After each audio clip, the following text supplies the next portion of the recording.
Pakistan kah, Bangladesh kah, siapa-siapa, duduk Malaysia. Malaysia itu 20 tahun ke depan jauh di atas Indonesia. Kawasan dibanjiri warga asing. Polis mari, sawit lari. Rumah mewah tapi pintunya nggak dijaga. Ini negara Malaysia ke negara Bangladesh? Lama-lama bukan lagi rumah pemiliknya. Hei kawan, ini Malaysia. Tukang sapu dekat Indonesia, orang Indonesia. Guys, aku sering lihat video yang beredar dari Malaysia. Itu video jalanan, video pusat kota, bahkan tempat ikonik. Dan jujur aja guys, banyak orang bertanya-tanya, ini Malaysia atau negara lain? Lihat sahaja suasana di ibu kota pada hujung minggu, sebahagian besar kawasan dibanjiri warga asing sehingga ada lokasi yang diberi gelaran Mini Dhaka. Dan aku juga sering dengar pendapat kalau Malaysia itu katanya lebih maju dari Indonesia. Teknologi, AI, tingkat hidup, macam-macam ya. Tapi guys, itu cuma satu sisi doang, satu sudut pandang aja. Masih ada sisi lain yang jarang dibahas. Bukan hanya di tengah-tengah bandaraya, ada juga sebahagian warga asing yang beralih angin dan menjadikan pinggiran bandar sebagai penempatan mereka. Jadi hari ini guys, kita bakal lihat apa yang lagi kejadian di ruang publik Malaysia. Kita bakal dengerin juga suara warganya. Intinya guys, kita pengen lihat semuanya dari sudut pandang yang beda. Ya, siap? Let's go! Hei kawan, ini Malaysia. Sini orang hitam ke putih, tak ada masalah. Awak duit ada, you lagi cantik. Faham tak? Bila saya turun ke lapangan, saya dapati ramai banyak warga Belanda Bangladesh dan rata-rata warga asing. Saya nak tanya dekat kerajaan Malaysia, di Jalan Silang ni, ini negara Malaysia ataupun negara Bangladesh? Ini penuh penjagaan di dalam Malaysia, penuh dengan warga Bangladesh dan warga asing. Saya nak tanya dekat kerajaan Malaysia lah ni. Ini negara Malaysia ke negara Bangladesh? Ya guys, ini udah fakta. Di beberapa area, pedagang, pekerja, bahkan yang kuasa ruang publik itu kebanyakan warga asing. Nggak satu dua orang, itu udah masif. Jadi orang lokal mulai bingung, mulai gelisah. Dan menurut aku guys, pertanyaan itu bukan pertanyaan rasis. Itu pertanyaan tentang kendali negara.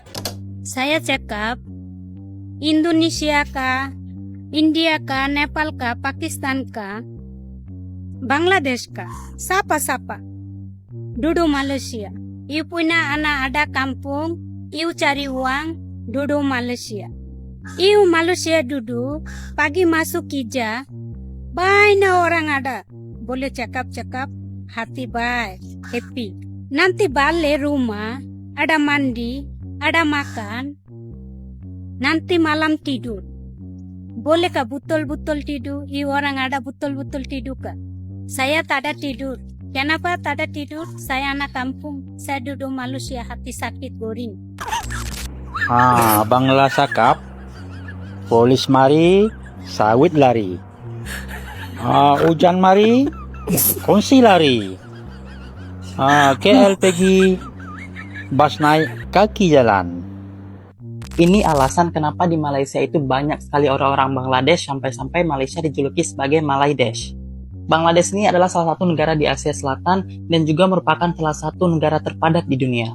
Bangladesh itu negara yang sumuk, overpopulasi, dan juga salah satu negara dengan tingkat polusi paling tinggi di dunia. Salah satu negara terkotor coy Bangladesh nih. Dan ya Bangladesh itu berbanding terbalik gitu dengan Malaysia yang lebih aman, lebih nyaman, lebih tertata rapi dan bersih seperti ini. Seterusnya, kira-kira 85,000 warga Bangladesh yang menetap di Malaysia telah mendaftar sebagai pengundi POS untuk pilihan raya umum ke-13 negara itu. Masalahnya bukan karena pendatang guys. Pokoknya bukan itu. Masalahnya negara kelihatan gak hadir. Pendatang kerja, mereka buka usaha, itu normal. Itu semua negara butuh. Masalahnya mulai serius waktu warga lokal mulai merasa terpinggirkan. Warga Malaysia udah kesulitan berbisnis ya, untuk mendapatkan izin itu tuh jadi tugas yang rumit. Mereka merasa tertekan. Sementara ada yang bertahun-tahun jual tanpa lisensi. Seolah nggak tersentuh. Ya wajar dong kalau muncul rasa gak adil. Ini soal keadilan guys. Ini soal kendali negara. Pengawal keselamatan Nepal, warga asing. Okey, tak apa. Sektor 3 ni, kita pun tak tahu Sekarang semua warga asing. Okey. Kedai mainan dijaga oleh orang Bangla.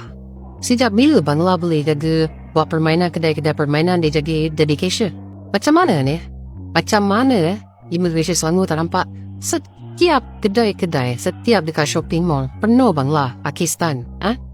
Come on lah, immigration Selangor, Menteri Besar Selangor, tengok sikit lah. Permit 3D. Tapi peluang pekerjaan semua sekarang warga asing. Ya, para pedagang lokal udah mulai mengeluh. Mereka bilang, kenapa kami yang ikut aturan malah terpinggirkan? Nah, di sini letak konfliknya, guys. Ya, ini soal keadilan. Ini soal konsistensi hukum. Orang Bangladesh datang ke Malaysia untuk bekerja dan menetap di Malaysia tak boleh pakai lesen Bangladesh dan ataupun IDP International Driving Permit untuk tempoh melancong sahaja, melawat sahaja ke Malaysia, you boleh guna IDP. Lesen Bangladesh tak sah guna di Malaysia, tapi kena ada International Driving Permit. Tuanku, kamu tolonglah, hantarkan kepadanya malaikat tu jaganya bila ku tiada. Tunaikan semua permintaannya kerana kudu cintanya. Sudugu. Tukang sapu dekat Indonesia, orang Indonesia. Pengawal keselamatan pun orang Indonesia. Buat bangunan pun orang Indonesia. Korek longkang apa semua pun orang Indonesia. Seronok saya tengok. Tak ada orang asing. Bukan nak kata resis. Apa kat Malaysia keterlaluan sangat. Dan mereka ni, dia cakap bahasa Indonesia lah. Jadi saya kalau datang kat sini pun tak tahu jalan ke apa, saya tanya dalam bahasa Melayu. Mereka boleh faham. Mereka tunjuk kita. Tak ada masalah. Dekat Malaysia, kalau kita tanya pengawal keselamatan ke apa yang orang Bangladesh, Nepal tu semua, bukan ni mereka faham. Lepas tu bahasa Inggeris pun mereka tak tahu. Kadang-kadang kita rasa kita yang macam orang asing tau dekat negara mereka. Malaysia akan memberi pertimbangan utama kepada permohonan pekerja Bangladesh yang kehilangan peluang akibat perkembangan politik di negara mereka. Makanya mereka mau tinggal di sini. Pada tahun 2023 diperkirakan ada sekitar 400.000 warga Bangladesh yang pergi ke Malaysia untuk bekerja. Sorry nih tapi yang aku lihat memang negara-negara Asia Selatan kayak Bangladesh, India itu populasinya emang tinggi-tinggi coy. Angka kelahirannya sangat tinggi. Mereka itu suka sekali bikin anak banyak-banyak gitu. Entah untuk apa. Bayangin jumlah mereka yang udah 400.000 orang pindah ke Malaysia. Bisa-bisa warga pribumi asli Malaysia yaitu Melayu bakal tersingkirkan dengan jumlah populasi mereka yang sangat besar itu. Ya guys, di mana-mana pendatang itu dibutuhkan. Itu tenaga kerja, ekonomi, perdagangan. Tapi ketika negara fokus cuma ke angka dan lupa fokus ke rasa keadilan, masalah mulai muncul. Laki warga Bangladesh, Mat Raihan Kabir akan diusir keluar dari negara ini dan disenarai hitam memasuki Malaysia selama-lamanya. Kenyataan itu dibuat Ketua Pengarah Immigration Datuk Khairul Zami Daud selepas lelaki berkenaan berjaya ditahan pihak berkuasa semalam.